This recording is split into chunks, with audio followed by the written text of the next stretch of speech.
Une femme pauvre et au chômage a enlacé un inconnu sans savoir qu'il était un PDG millionnaire.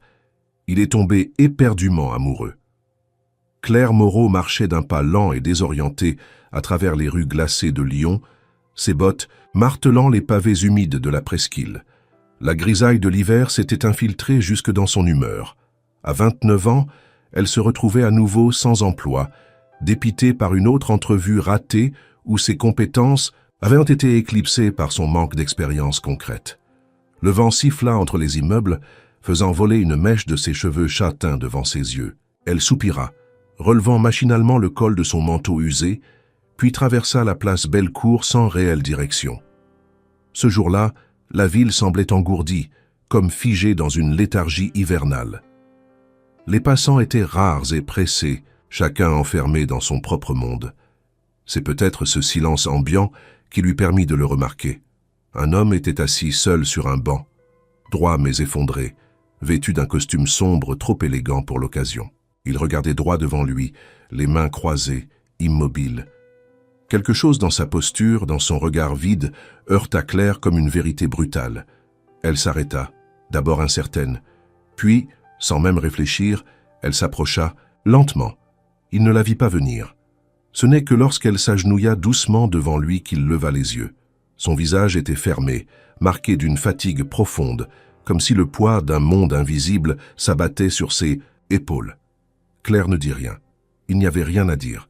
Dans un élan irrépressible, elle ouvrit les bras et, après une brève hésitation, l'enlaça. Ce fut un geste simple, sans attente, pur dans son intention. L'homme demeura raide quelques secondes, surpris, presque méfiant.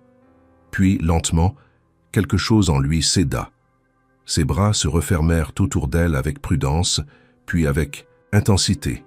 Il ne pleura pas, il ne parla pas. Il se contenta d'accueillir cette chaleur humaine tombée du ciel comme une bénédiction silencieuse. Quand Claire se détacha, elle le regarda dans les yeux. Il tenta un sourire, faible mais sincère.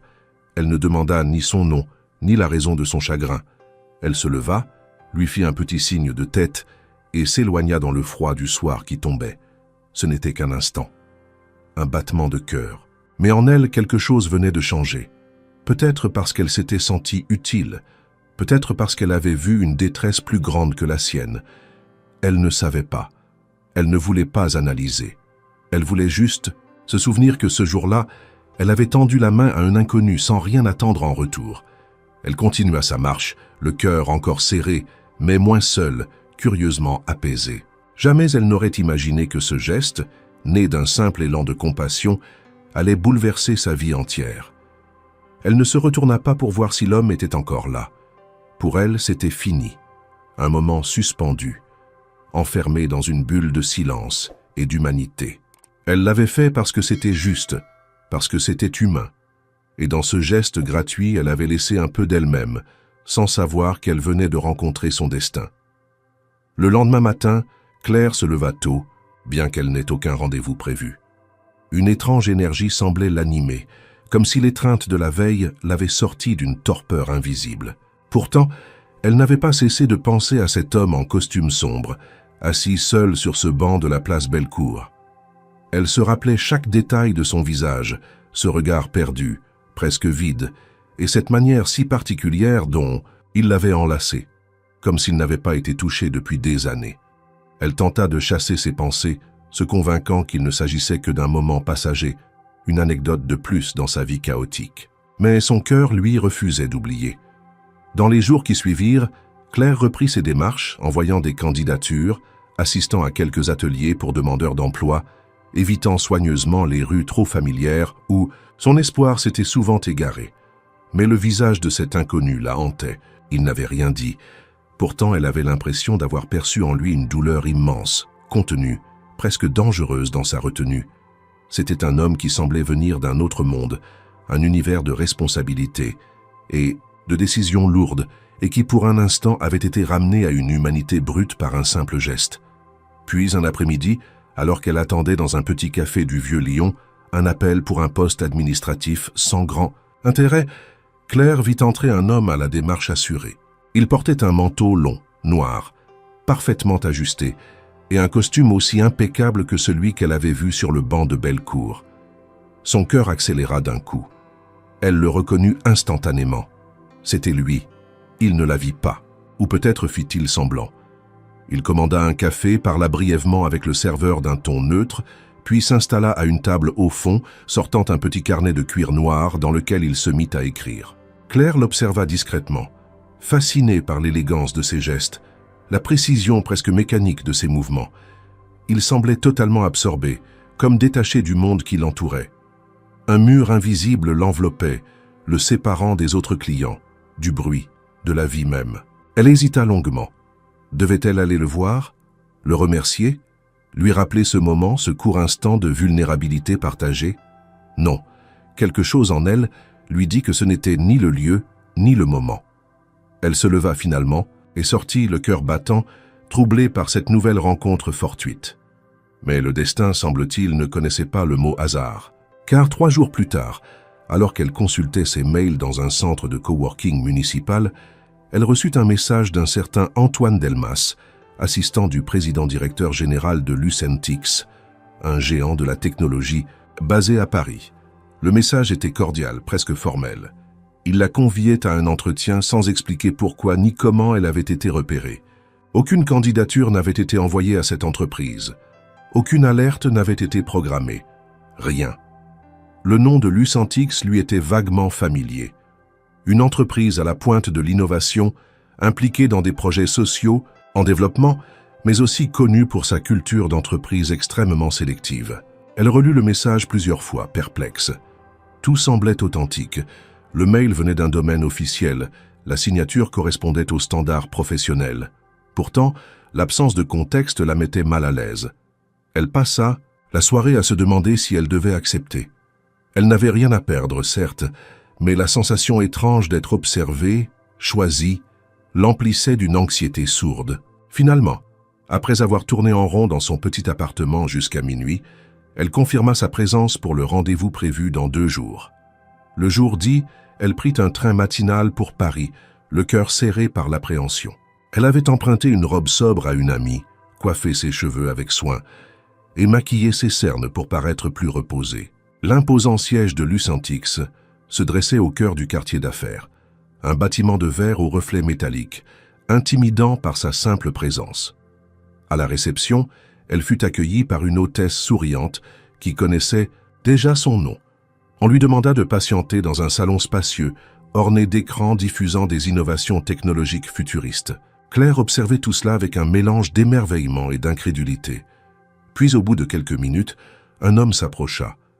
Il portait un costume sobre, mais parfaitement taillé. Son regard était calme, mais direct. Et lorsqu'il prononça son prénom avec une infime intonation reconnaissable, Claire sentit le sol se dérober sous ses pieds. C'était lui. L'homme du banc, l'homme du café, l'homme au regard lointain. Et maintenant, il était là, en chair et en os, devant elle, comme une énigme qui se dévoilait pièce par pièce. « Claire Moreau » dit-il d'une voix posée.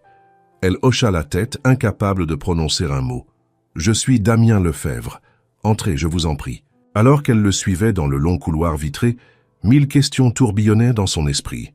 Qui était-il vraiment? Pourquoi l'avait-il fait venir ici? Et surtout, que voulait-il d'elle? Claire passa la porte vitrée derrière. Damien Lefebvre. Encore sous le choc de cette coïncidence apparente qui n'en était visiblement pas une. Ils traversèrent un couloir aux murs immaculés, bordé de baies vitrées laissant entrevoir une vue imprenable sur Paris. L'intérieur de Lucentix dégageait une atmosphère futuriste et sereine, comme si l'on marchait dans un rêve technologique. Les bureaux ouverts étaient silencieux, les employés concentrés sur des écrans aux interfaces complexes. Chaque pas de Claire résonnait avec une intensité qui amplifiait son trouble. Damien ne parlait pas. Il marchait devant elle, calme, presque cérémonial dans sa manière de se mouvoir. Son allure était celle d'un homme habitué à être observé, respecté, obéi. Lorsqu'ils atteignirent un ascenseur privé, il passa une carte devant un lecteur magnétique. Les portes s'ouvrirent dans un glissement feutré. Une fois à l'intérieur, il appuya sur le dernier étage. Le silence entre eux était dense, presque palpable. Arrivés au sommet, ils pénétrèrent dans un bureau spacieux baigné de lumière naturelle. Les murs étaient couverts de bibliothèques et d'écrans diffusant des données en temps réel. Aucun secrétaire, aucun assistant. Seulement une grande table, 2 fauteuils face à face et une vue plongeante sur la ville. Damien lui désigna un siège. Claire s'assit, raide, les mains serrées sur ses genoux. « Je vous dois une explication », commença-t-il sans détour, sa voix grave mais douce. Elle ne répondit rien. Elle n'avait aucune idée de ce qu'elle devait attendre. « Ce jour-là, sur ce banc, vous m'avez offert quelque chose que je n'avais plus connu depuis très longtemps. Une présence, un geste désintéressé. Je ne l'ai pas oublié. » Claire fronça légèrement les sourcils, surprise par l'intimité de ses paroles. « Ce n'était qu'un geste, » dit-elle enfin, presque timidement. « Justement, » reprit-il, « c'est ce que vous ne comprenez pas. Dans un monde où tout est calculé, mesuré, exploité, vous avez agi sans rien attendre. Vous m'avez touché bien plus que vous ne pouvez l'imaginer. » Il se leva, fit quelques pas vers la baie vitrée, contemplant l'horizon, comme s'il y cherchait les mots justes. « J'ai fait enquêter, discrètement. Je voulais savoir qui vous étiez, pas pour vous épier, mais pour comprendre. » Claire sentit une chaleur lui monter au visage. L'idée d'avoir été suivie, même avec de bonnes intentions, la mettait mal à l'aise. « Et vous m'avez fait venir ici pour... Oh » demanda-t-elle, un peu sur la défensive. Damien se retourna lentement. « Pour vous proposer quelque chose. Pas un emploi classique, pas une faveur. Je veux que vous participiez à un projet pilote que nous lançons. » Il retourna s'asseoir face à elle, ses mains croisées sur la table. Lucentix est en pleine restructuration de son image. Trop de scandales dans notre secteur, trop de méfiance du public. Nous avons décidé de créer un programme de réinsertion professionnelle pour les personnes en grande difficulté. Nous voulons qu'il soit authentique, humain. Et pour cela, il nous faut quelqu'un comme vous. Claire resta muette. L'ironie de la situation n'échappait pas à son esprit. Elle, chômeuse depuis plus d'1 an, sans perspective claire, était soudain sollicitée pour diriger une initiative d'envergure nationale. C'était absurde. Et pourtant, elle voyait dans les yeux de Damien une sincérité rare, un mélange de vulnérabilité et de détermination. « Pourquoi moi ?» répéta-t-elle presque dans un souffle. « Parce que vous n'êtes pas formaté. Vous ressentez les choses. Et vous avez ce don que j'ai perdu depuis longtemps. Vous croyez encore que l'on peut aider quelqu'un sans en attendre un retour. » Il sortit de sa poche une enveloppe épaisse, la poussa doucement vers elle. « Vous trouverez ici les détails. Du projet, les conditions, les moyens que nous sommes prêts à engager. Réfléchissez-y. Prenez tout le temps qu'il vous faut. Mais sachez que je ne vous ai pas choisi au hasard. Vous avez quelque chose, Claire Moreau, et ce serait un gâchis de ne pas le mettre au service de ceux qui en ont besoin. » Elle prit l'enveloppe sans l'ouvrir. Sa tête bourdonnait. Elle n'avait jamais été confrontée à une telle proposition, à une telle charge émotionnelle. Un projet social, initié par un géant technologique, dirigé par une parfaite inconnue au CV modeste. L'idée semblait folle, et pourtant, tout en elle lui criait que ce n'était pas un piège, mais une porte entr'ouverte sur un avenir inattendu.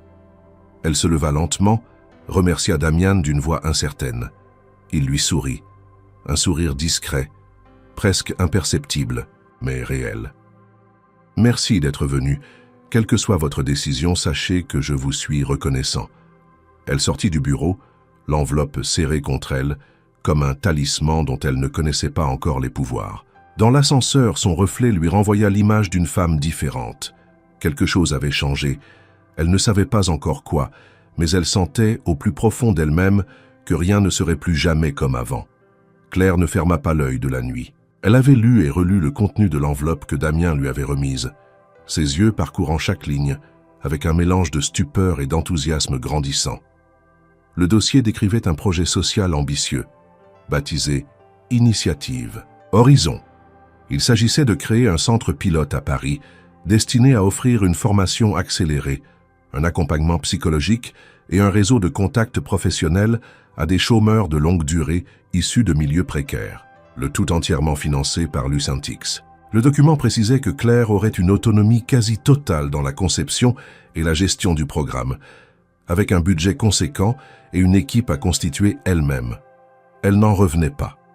Personne ne lui avait jamais confié autant de responsabilités, encore moins une entreprise de cette envergure. Au matin, les paupières lourdes mais le cœur en ébullition, elle retourna au siège de Lucentix, comme convenu. Elle fut accueillie cette fois non par l'hôtesse de la veille, mais par un jeune homme nerveux, au sourire trop appuyé, qui se présenta comme Marc, assistant au département des ressources humaines.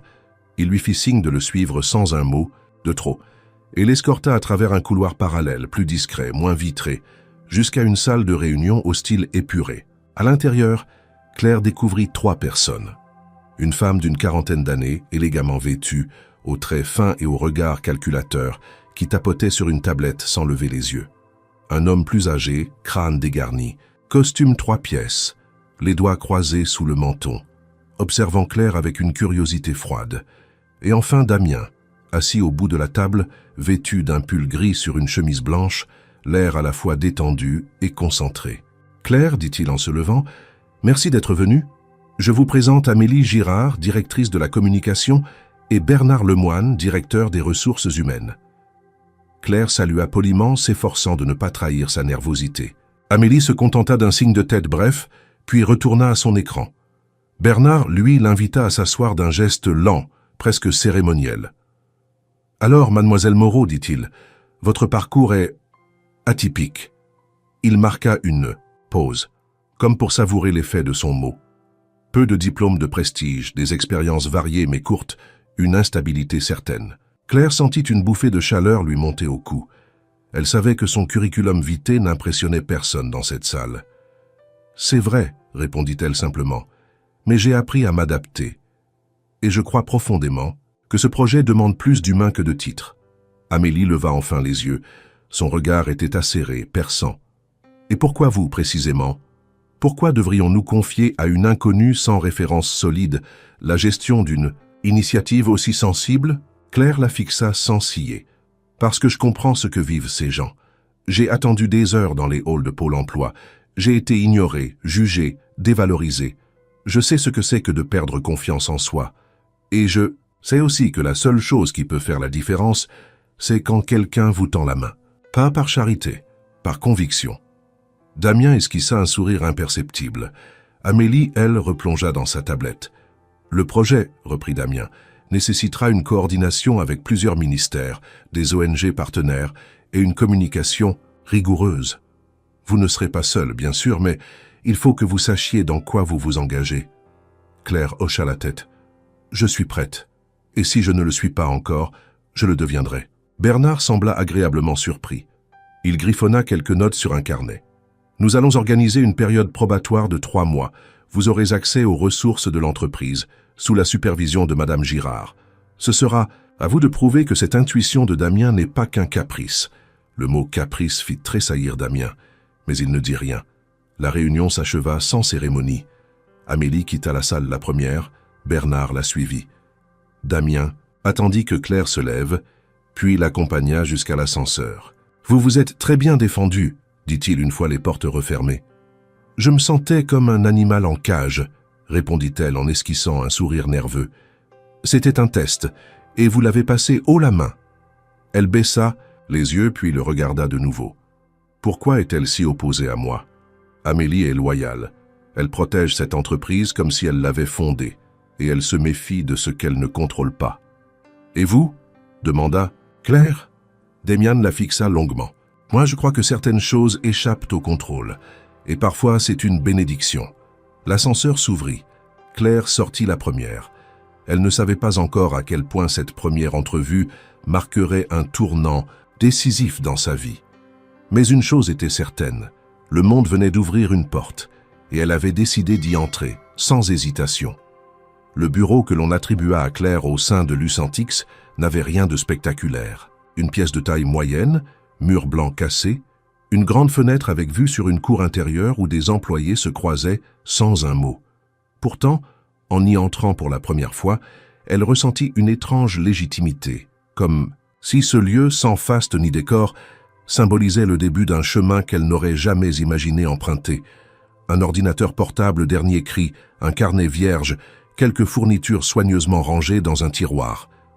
Tout semblait prêt, en attente d'un mouvement initial, d'une impulsion humaine capable de transformer cet espace impersonnel en véritable poste de commandement. Durant les premiers jours, Claire se concentra sur l'étude approfondie du projet Horizon.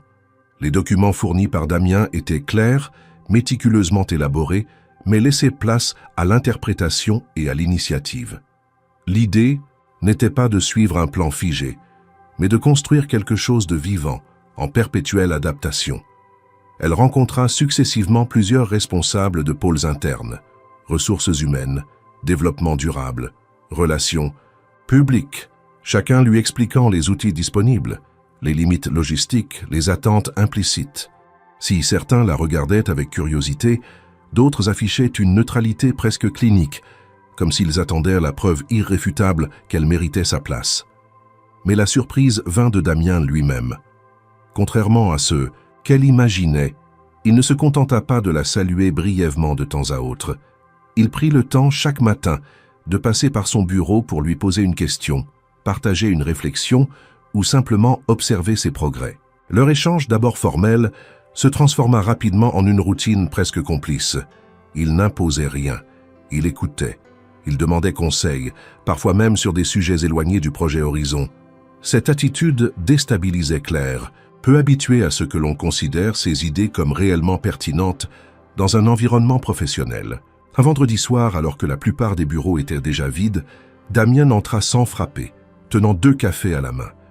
Il posa l'un sur son bureau, s'assit face à elle et observa l'écran de son ordinateur.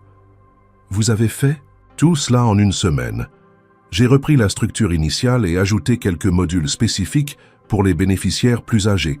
L'inclusion intergénérationnelle me semble essentielle. » Il hocha la tête, visiblement impressionné. « Je n'aurais jamais pensé à cet angle.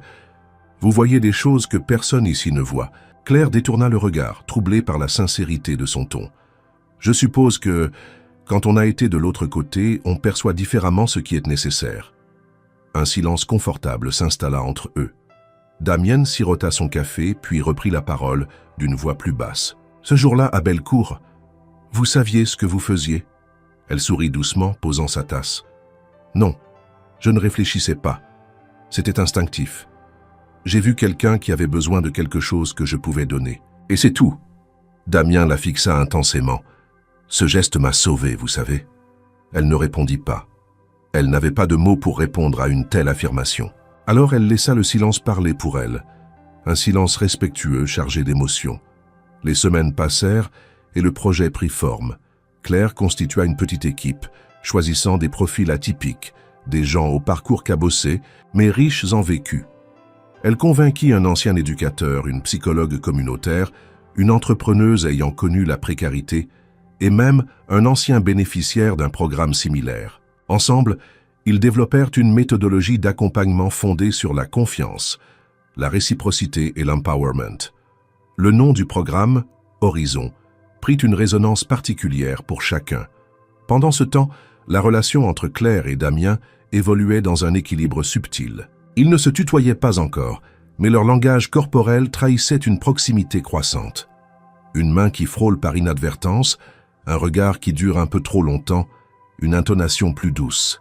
Rien d'explicite, rien de déplacé, juste une tension latente, douce mais constante, comme le fil d'une histoire qui s'écrit à leur insu. Un soir, alors que Claire rangeait ses affaires, elle trouva une enveloppe sur son bureau. À l'intérieur, une invitation formelle à un gala caritatif organisé par Lucentix en partenariat avec plusieurs fondations. Elle lut le nom de Damien parmi les signataires. En bas de la page, une note manuscrite. « Votre présence serait précieuse, pas comme employé, comme symbole. » Claire resta longtemps immobile, les doigts serrés sur le papier. Ce n'était pas une invitation mondaine, c'était un message, un signe. Elle comprit que, pour Damien, elle représentait plus qu'une collaboratrice. Elle incarnait un espoir, une rupture avec l'ancien monde. Ce soir-là, en rentrant chez elle, elle s'arrêta quelques secondes devant un miroir du couloir. Elle se regarda longtemps. Ce n'était plus la même femme. Quelque chose en elle s'était affirmé, non par ambition, mais par conscience. Elle n'était pas là par hasard, et elle allait prouver que son intuition méritait d'être suivie. Parce que ce projet, c'était bien plus qu'un travail. C'était une mission, une évidence, une réponse silencieuse à ce jour d'hiver où elle avait simplement osé tendre les bras. Le lundi suivant, l'atmosphère chez Lucentix avait légèrement changé. Les couloirs, bien qu'aussi silencieux qu'à l'accoutumée, semblaient habités par un murmure discret, une tension subtile qui flottait entre les murs de verre. Claire, concentrée sur les derniers ajustements du programme Horizon, remarqua rapidement que certains collaborateurs évitaient de la saluer ou détournaient le regard lorsqu'elle croisait leur chemin. Ce n'était pas flagrant, mais suffisant pour troubler son instinct. Un changement invisible comme une lame de fond silencieuse était à l'œuvre. Elle comprit rapidement d'où venait cette brise froide. Amélie Girard, la directrice de la communication, jusque-là relativement discrète, avait commencé à s'intéresser de très près à Claire, mais pas de la manière que cette dernière aurait espéré. D'abord, ce furent des questions feintes d'innocence, posées à des membres de l'équipe.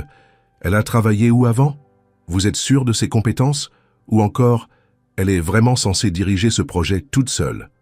Puis, vinrent les vérifications plus insistantes. Consultation de son dossier RH, recherche sur ses anciens employeurs, prise de contact informelle avec d'anciens collègues. Amélie fouillait. Claire n'en eut pas immédiatement connaissance, mais les indices ne tardèrent pas à émerger. Un jour, alors qu'elle rentrait de déjeuner, elle surprit une conversation inachevée entre deux membres du service juridique qui s'interrompirent brusquement à son arrivée. Le regard fuyant de l'un d'eux en disait long. Elle demanda ensuite un rendez-vous à Damien pour faire un point sur l'avancement du projet. Il accepta, comme toujours, mais elle le trouva cette fois plus réservé, comme préoccupé par autre chose. « Il se passe quelque chose ?» osa-t-elle demander après lui avoir présenté les dernières statistiques de participation. « Amélie s'inquiète, » répondit-il après un temps. « Elle dit que vous êtes trop exposé, que si le projet échoue, l'image de l'entreprise pourrait en pâtir. » Claire croisa les bras. « Elle doute de mes compétences ? Elle doute de vos intentions, » murmura Damien presque à regret. « Elle pense que vous jouez un jeu. » Un frisson glacé parcourut l'échine de Claire. « Et vous, qu'en pensez-vous » Il la regarda droit dans les yeux. « Je pense qu'elle a tort. Mais je ne peux pas l'ignorer. Elle a beaucoup de pouvoir ici, et elle ne veut pas que je me laisse guider par l'émotion. » Claire se leva lentement, la voix tendue. « Je suis ici parce que j'ai tendu la main à un inconnu, pas pour manipuler qui que ce soit. Et si elle ne peut pas comprendre ça, alors c'est qu'elle n'a jamais eu à mendier un minimum de dignité dans un bureau administratif. » Elle quitta la pièce avant qu'il ne puisse répondre. Cette nuit-là, elle ne dormit pas. Elle repassa en revue chaque mot échangé, chaque regard, chaque décision, depuis le début de son implication chez Lucentix. Elle sentit une colère nouvelle l'envahir. Elle avait accepté ce poste pour faire une différence, pas pour devoir constamment prouver sa valeur à une élite barricadée dans ses certitudes. Mais Claire n'était pas du genre à se laisser abattre. Elle décida de reprendre l'initiative. Le lendemain, elle convoqua une réunion avec tous les intervenants du projet Horizon. Devant une dizaine de visages intrigués, elle exposa une nouvelle feuille de route, encore plus ambitieuse, plus inclusive, avec un calendrier serré et des objectifs mesurables. Elle parla avec une passion que personne ne lui connaissait encore, liant chaque aspect technique à une réalité humaine, chaque étape du plan à une histoire vécue. À la fin de la présentation, un silence respectueux s'installa. Puis, l'un des jeunes analystes, jusque-là mutique, leva la main. « Vous pensez vraiment que ce genre d'initiative peut changer les choses ?» Claire lui répondit sans hésitation. « Non, je le sais, parce que je suis le résultat d'un simple geste, et je ne suis pas la seule. » La réunion se termina sous les applaudissements. Certains restèrent pour la remercier personnellement, d'autres proposèrent spontanément leur aide. Le vent tournait, doucement, mais sûrement. Mais l'ombre d'Amélie continuait de planer. Claire en eut la confirmation lorsqu'elle reçut un appel d'un ancien collègue, travaillant dans une association lyonnaise où elle avait effectué un court stage. Il l'avertit à voix basse que quelqu'un avait demandé à consulter son dossier de bénévolat, prétendant vouloir vérifier certaines disparités. Claire comprit que ce n'était que le début. Amélie cherchait une faille, une erreur, un faux pas pour la discréditer. Elle en informa Damien qui l'écouta en silence. « Je vais lui parler », finit-il par dire. « Non », répondit Claire. « Laissez-la faire. S'il y a bien une chose que j'ai apprise, c'est que la vérité finit toujours par remonter à la surface, et je n'ai rien à cacher. » Damien lui tendit la main. Elle la serra fermement. « Tenez bon, Claire, vous êtes plus forte que vous ne le pensez. » Elle sortit de son bureau le cœur lourd mais résolu. Si Amélie voulait la tester, elle allait voir ce que cela signifiait de se heurter à quelqu'un qui n'avait plus rien à perdre et tout à offrir. Car Claire n'était plus la jeune femme errante de Bellecour. Elle était devenue une voix, un repère, un symbole que même les jeux de pouvoir ne pourraient plus réduire au silence. Dès les premières semaines de lancement officiel du projet Horizon, Claire sentit le poids de la responsabilité s'alourdir, mais jamais de manière paralysante. Au contraire, c'était une charge qui lui donnait une nouvelle forme d'énergie, comme si chaque défi supplémentaire nourrissait en elle une résilience accrue.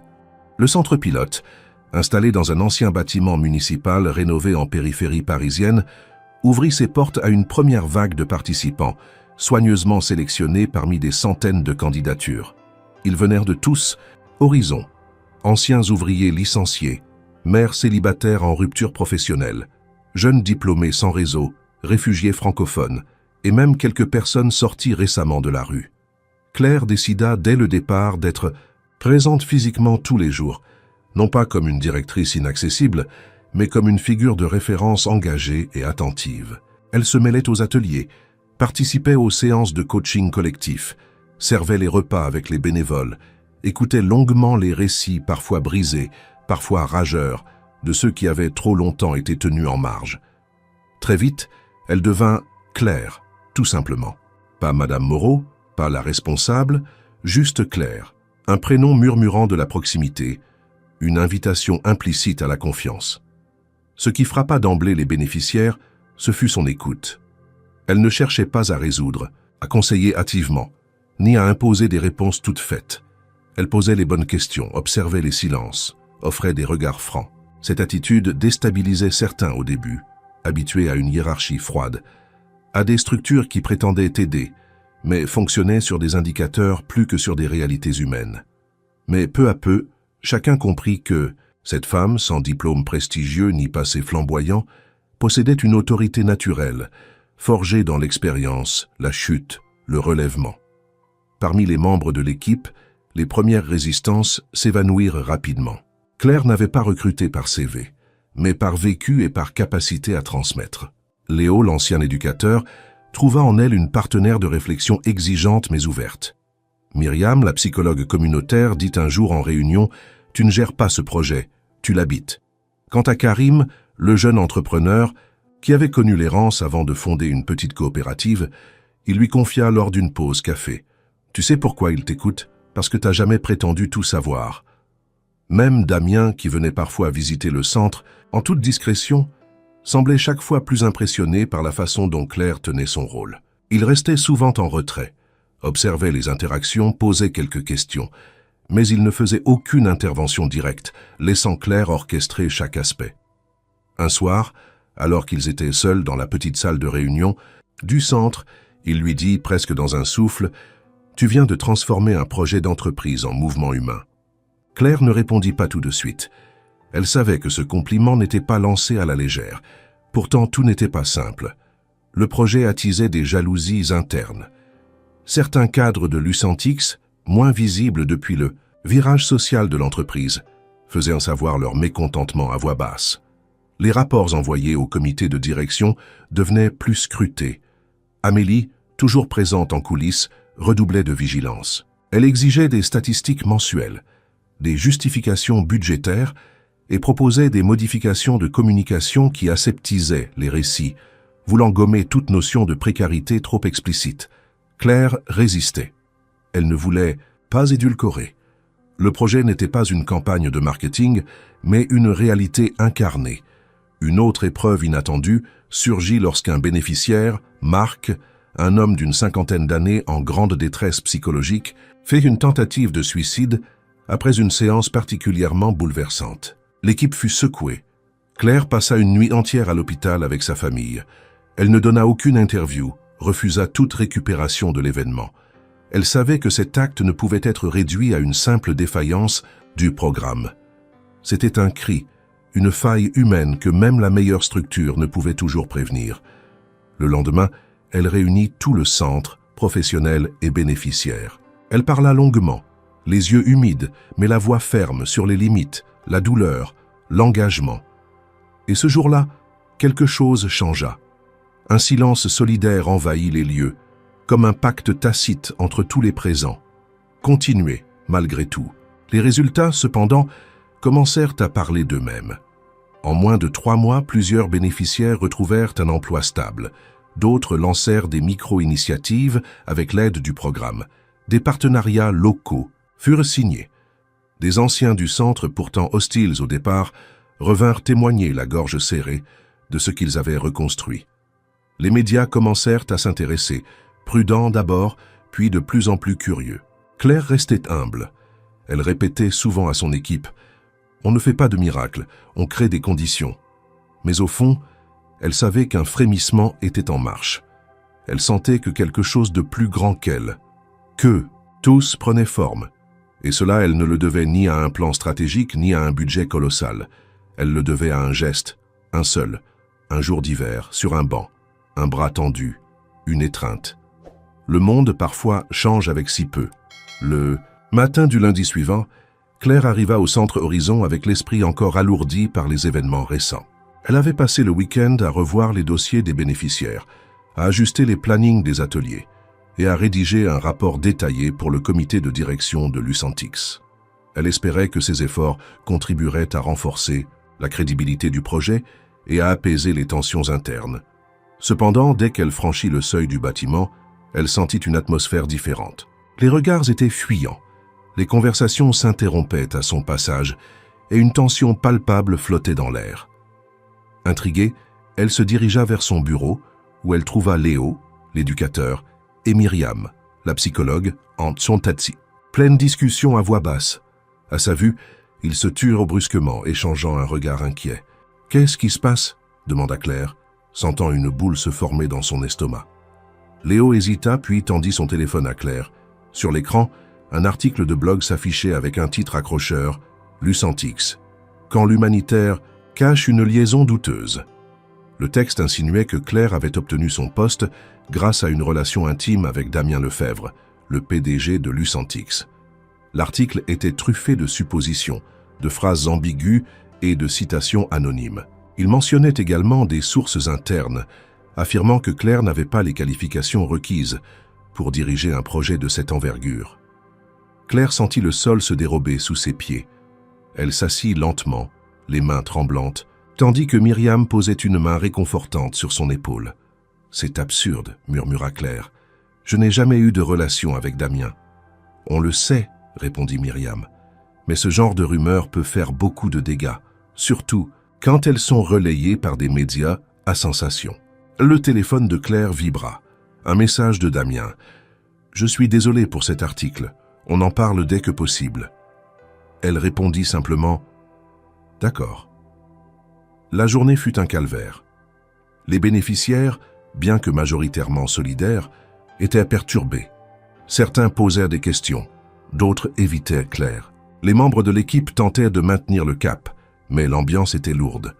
L'après-midi, une réunion de crise fut organisée avec les responsables de Lucentix. Damien y assista, visiblement préoccupé. « Cet article est une attaque directe contre notre projet et contre Claire », déclara-t-il d'emblée. « Nous devons réagir rapidement. » Amélie, la directrice de la communication, prit la parole. « Avant de réagir, il faut comprendre d'où vient cette fuite. Quelqu'un a parlé à la presse, et ce n'est pas un hasard si cela sort maintenant. » Claire, encore sous le choc, demanda « Vous pensez que c'est quelqu'un de l'intérieur ?»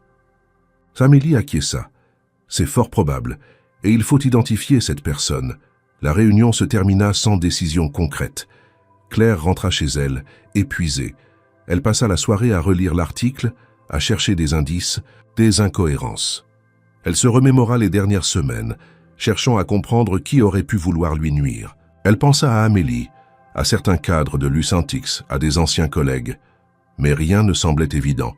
Le lendemain, elle décida de mener sa propre enquête. Elle interrogea discrètement les membres de son équipe, cherchant des anomalies, des comportements suspects. Elle examina les accès aux documents internes, les échanges de mails. Peu à peu, un schéma se dessina. Un stagiaire du service communication avait eu accès à des informations sensibles. Claire se rappela l'avoir vu discuter avec Amélie à plusieurs reprises. Elle confronta le stagiaire, qui, pris de panique, avoua avoir transmis des documents à un journaliste sur demande d'une source interne. Claire en informa immédiatement Damien, qui convoqua une nouvelle réunion de crise. Le stagiaire fut suspendu et une enquête interne fut lancée. Malgré ces mesures, le mal était fait. L'article avait été largement partagé et la réputation de Claire était entachée. Les partenaires du projet Horizon exprimaient des doutes. Certains envisagèrent de se retirer. Claire, dévastée, envisagea de démissionner pour ne pas nuire davantage au projet. Elle en parla à Damien, qui s'opposa fermement à cette idée. « Tu es la meilleure chose qui soit arrivée à ce projet, Claire.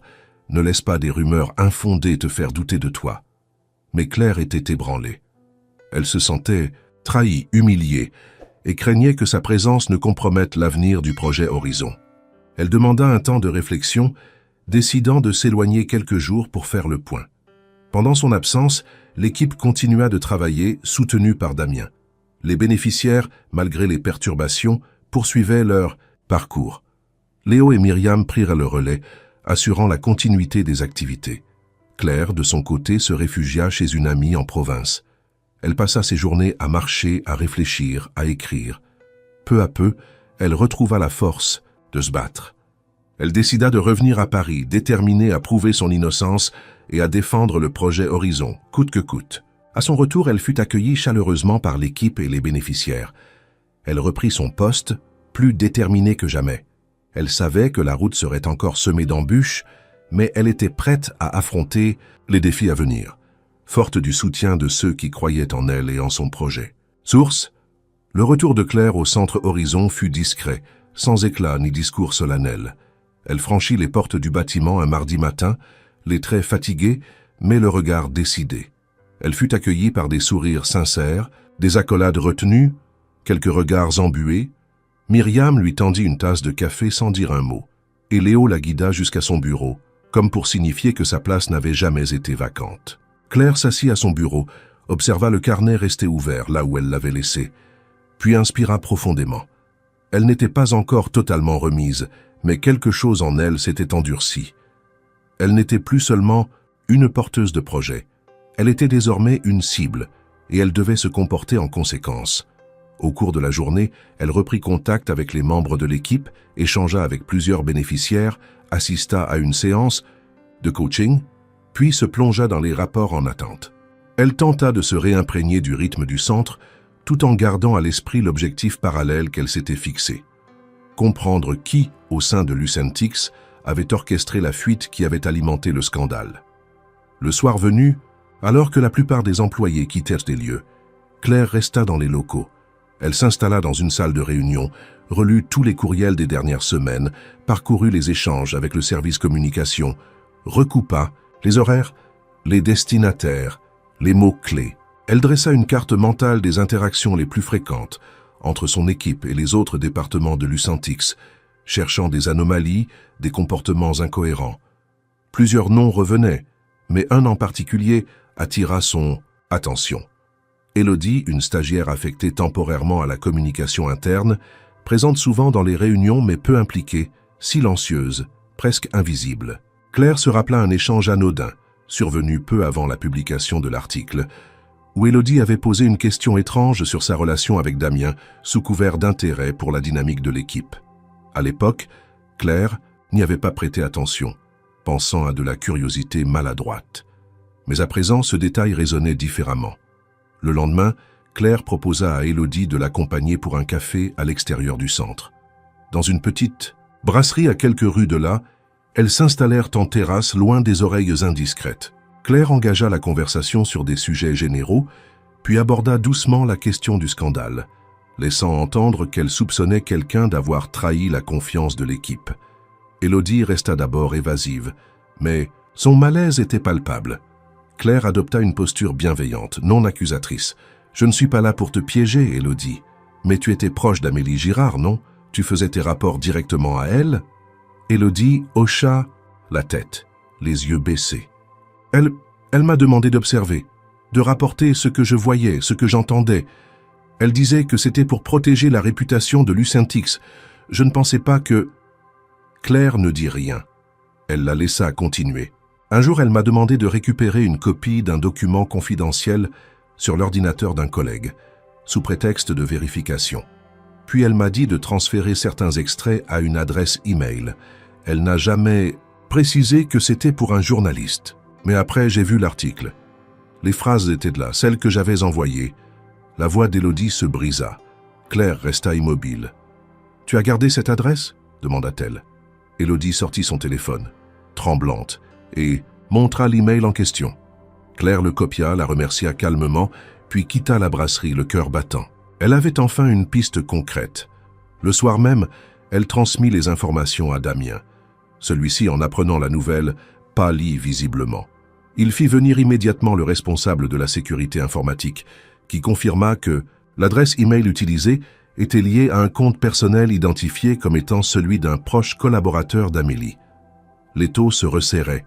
Le jour suivant, une réunion confidentielle fut convoquée au siège de Lucentix. Claire y assista, accompagnée de Damien et du directeur juridique. L'évidence des faits, recoupée avec les témoignages et les données électroniques, ne laissait plus de place au doute. Amélie Girard avait orchestré une fuite ciblée dans le but de discréditer Claire et de faire échouer le projet Horizon. Son objectif, reprendre le contrôle de la communication stratégique de l'entreprise, en écartant une figure montante perçue comme incontrôlable. Devant les preuves accablantes, Damien prit une décision ferme mais mesurée. Amélie fut suspendue de ses fonctions, dans l'attente d'une enquête disciplinaire approfondie. Le communiqué interne resta sobre, mais Lucentix savait désormais ce qui s'était passé. Le doute sur Claire s'évanouit progressivement, remplacé par un respect discret mais croissant. Lorsque Claire retourna au centre Horizon, elle fut accueillie avec une chaleur nouvelle. Les bénéficiaires l'applaudirent spontanément. Léo lui tendit une carte signée par toute l'équipe. Myriam, les larmes aux yeux, lui souffla « Tu n'as pas cédé, tu as tenu bon, on est fiers de toi ». Mais Claire ne cherchait pas les éloges. Elle savait que la bataille la plus importante restait à mener, celle de la continuité, de l'intégrité, de la croissance du projet.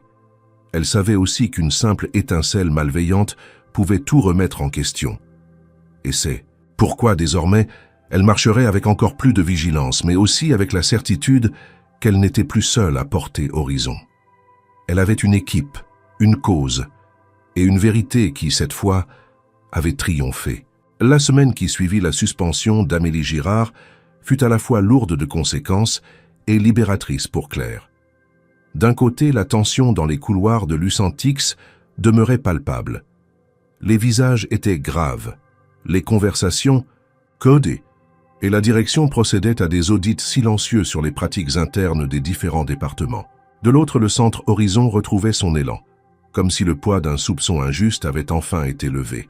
Mais Claire, bien que soulagée, ne parvenait pas à se détacher complètement de ce qui venait de se passer. Ce n'était pas une simple trahison professionnelle. C'était une attaque contre ce qu'elle incarnait, contre la nature même de son engagement. Elle savait que la réhabilitation de son image ne suffirait pas.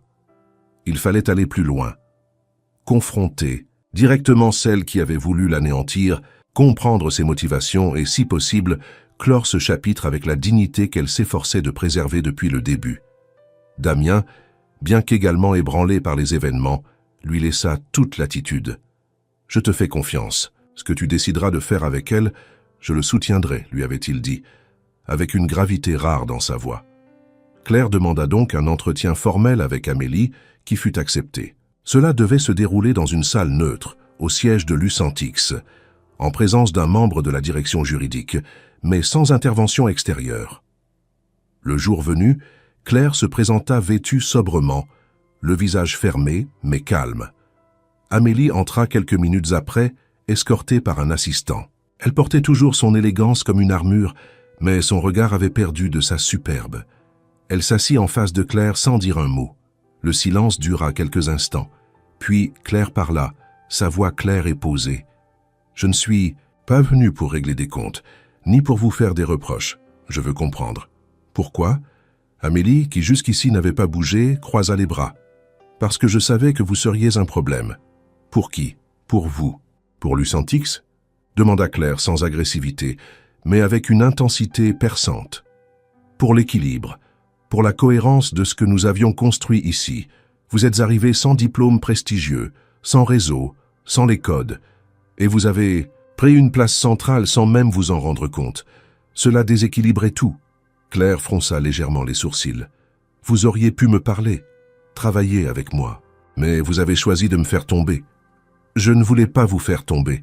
Je voulais vous empêcher de faire tomber Damien avec vous, répondit Amélie, soudain plus émotive.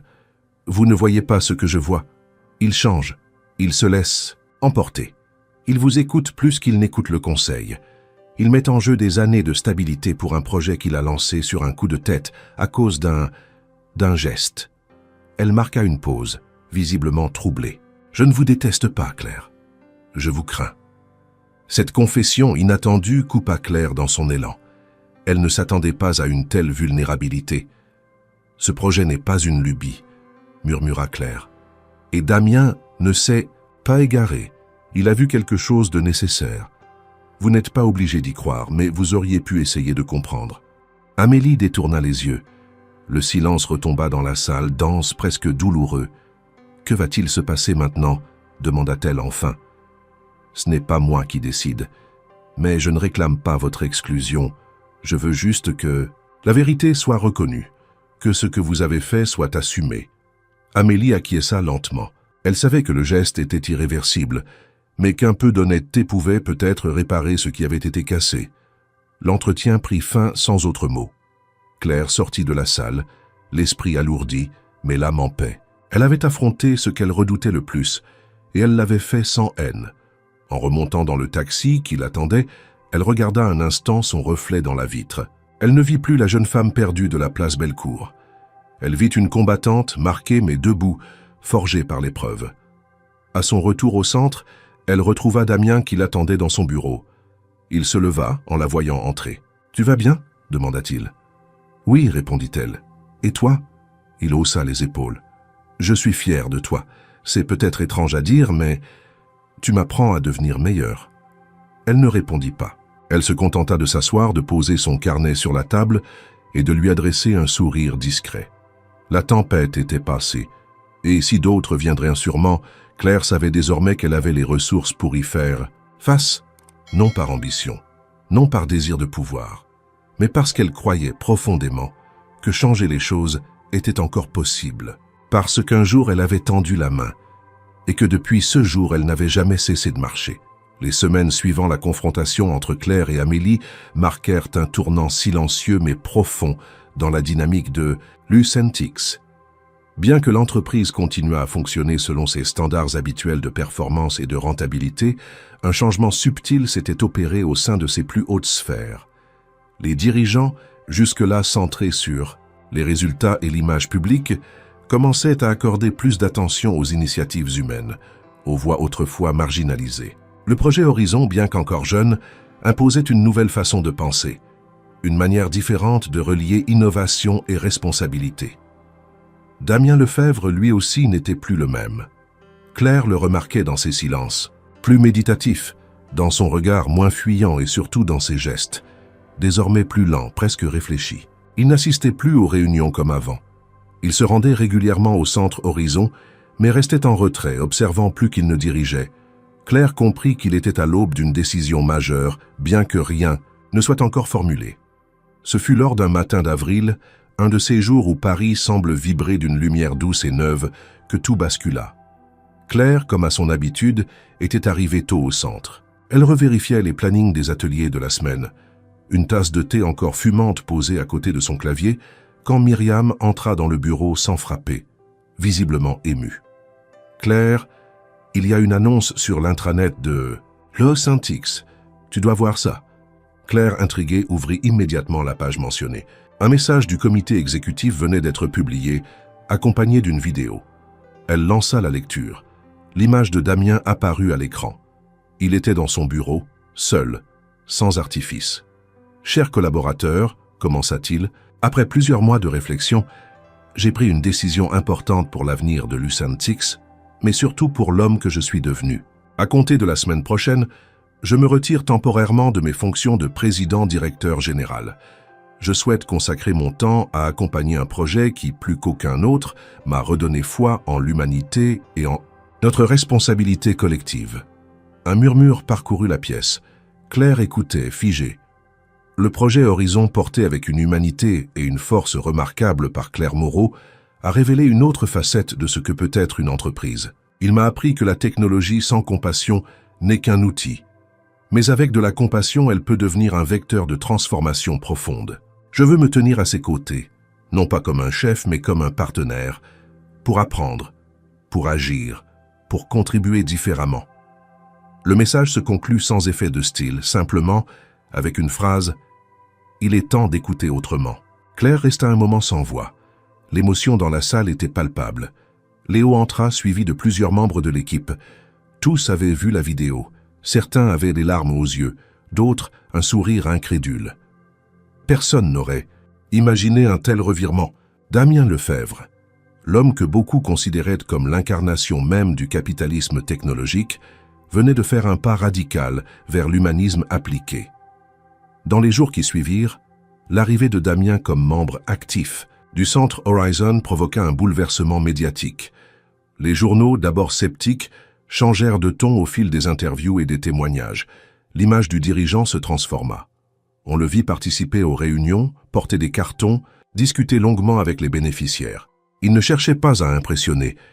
Il semblait réellement chercher à comprendre, à s'impliquer, à servir.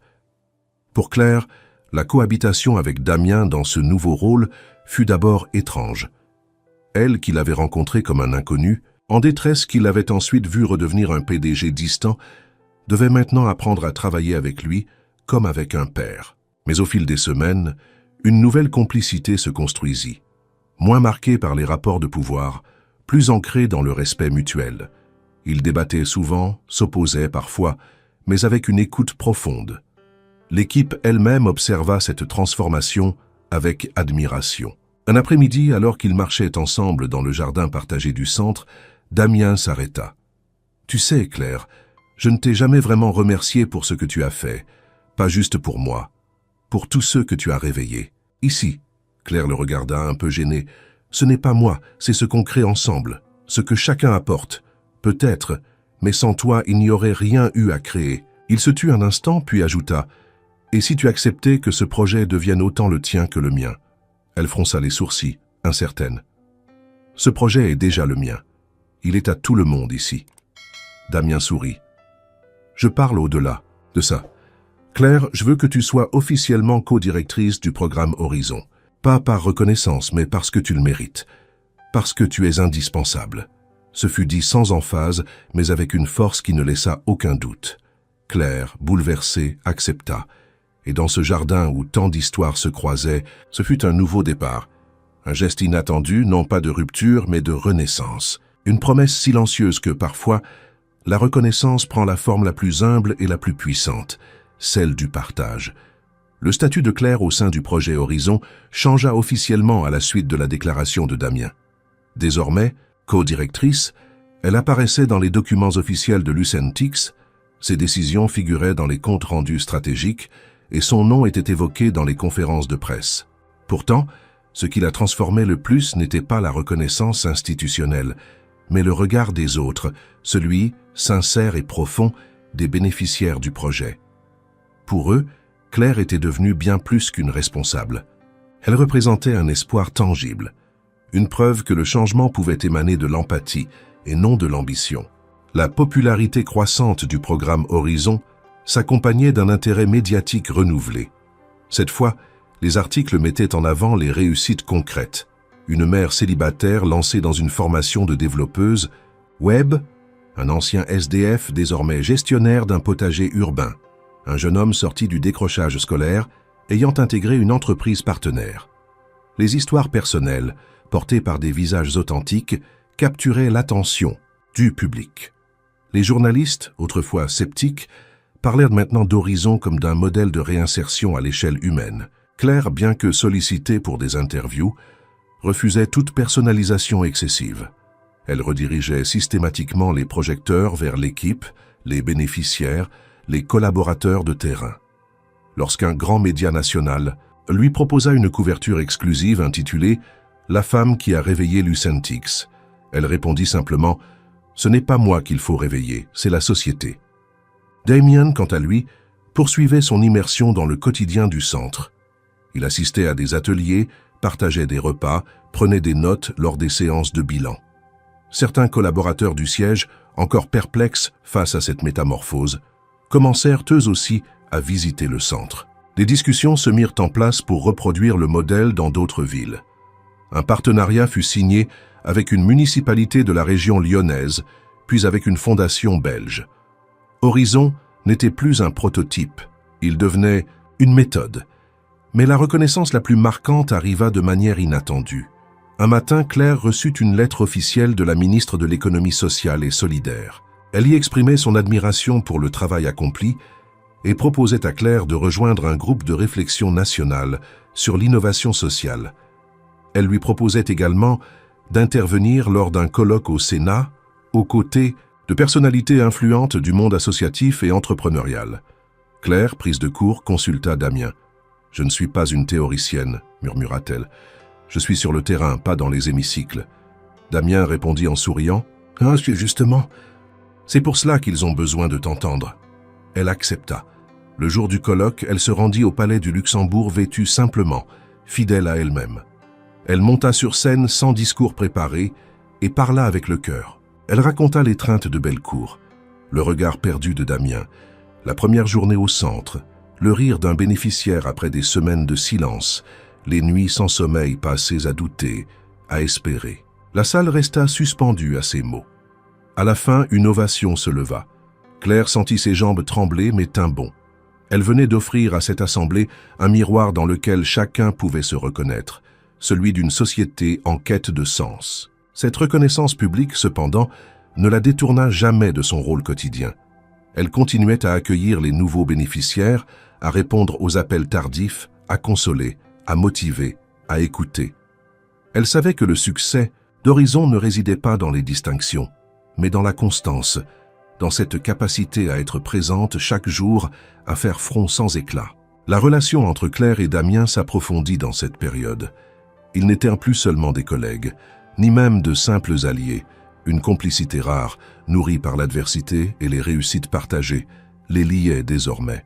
Lors d'un dîner informel avec l'équipe, autour d'un feu de camp improvisé dans la cour du centre, Damien raconta comment ce projet l'avait transformé. Il parla peu de lui, mais beaucoup de Claire. Il raconta le jour de l'étreinte. Il évoqua la façon dont un simple geste l'avait empêché de sombrer dans le cynisme.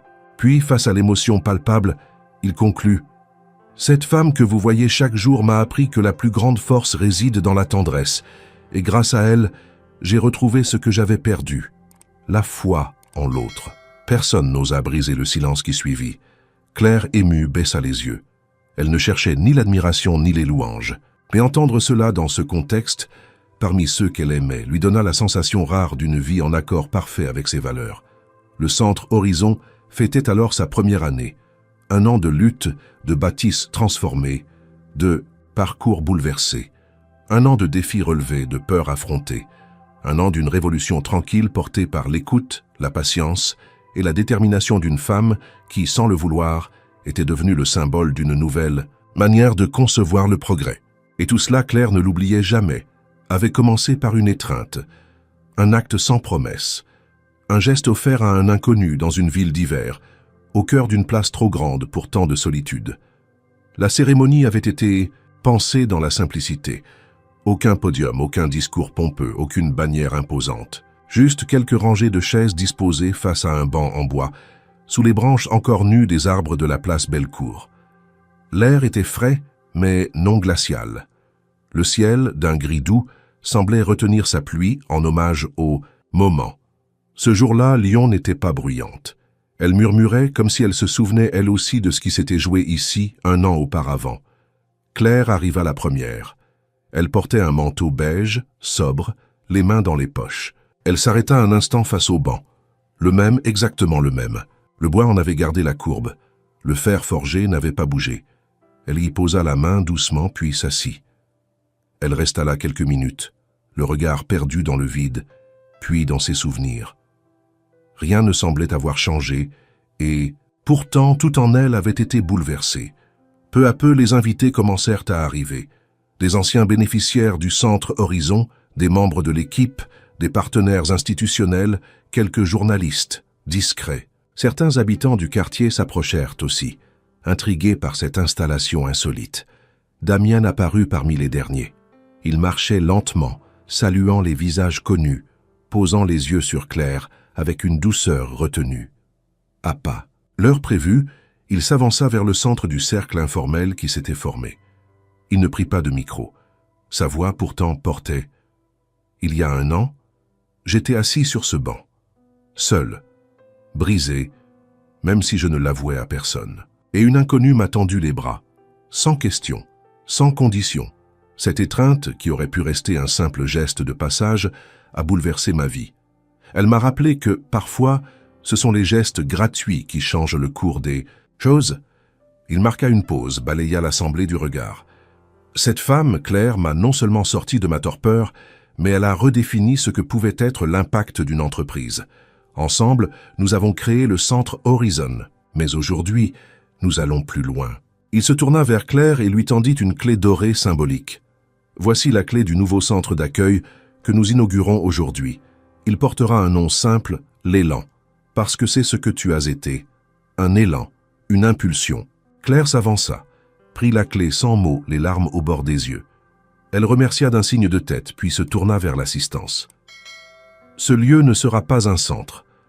Ce sera une maison. Une maison pour ceux qui ont été mis dehors, oubliés, déclassés. Une maison où l'on n'attend pas que les gens méritent leur place, où leur seule présence suffit. Les applaudissements fusèrent, courts, sincères, chaleureux. Puis Damien reprit la parole, cette fois plus hésitant.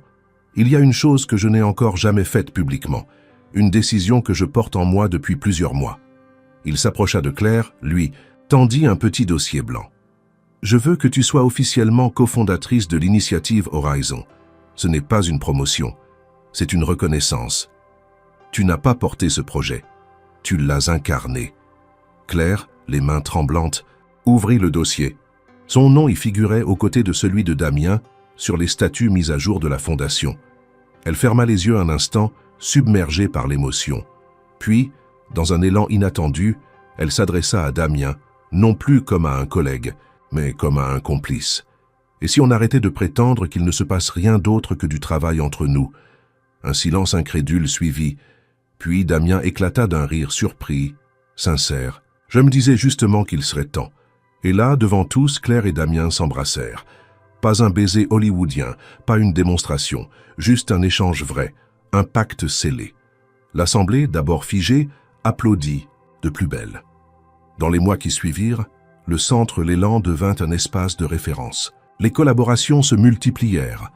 Les villes de province en demandèrent le modèle. Claire, désormais reconnue à l'échelle nationale, fut invitée à rejoindre plusieurs comités d'experts, mais elle refusa toute position qui l'éloignerait du terrain. Elle voulait continuer à marcher dans les couloirs du centre, à partager les cafés, à écouter les silences. Damien, de son côté, réduisit encore ses activités exécutives. Il se consacra pleinement au développement d'Horizon et de l'Élan. Ensemble, ils formaient un tandem redoutablement complémentaire. Elle, l'intuition incarnée. Lui, la stratégie incarnée. Et entre eux, un amour né non du besoin mais de l'évidence. Parfois, ils retournaient à Bellecour, s'asseyaient sur le banc, regardèrent les passants. « Tu crois que quelqu'un d'autre va faire comme toi ?»« Un jour ?» demandait-il. « J'espère, répondait-elle. Mais même si ce n'est qu'une fois, ça suffit. Une vie, parfois, peut tenir dans un seul geste. Et sur ce banc, sous les arbres, dans cette ville qu'ils avaient appris à aimer autrement, Claire et Damien continuaient d'écrire sans bruit une histoire de réconciliation entre le monde tel qu'il est et le monde tel qu'il pourrait être.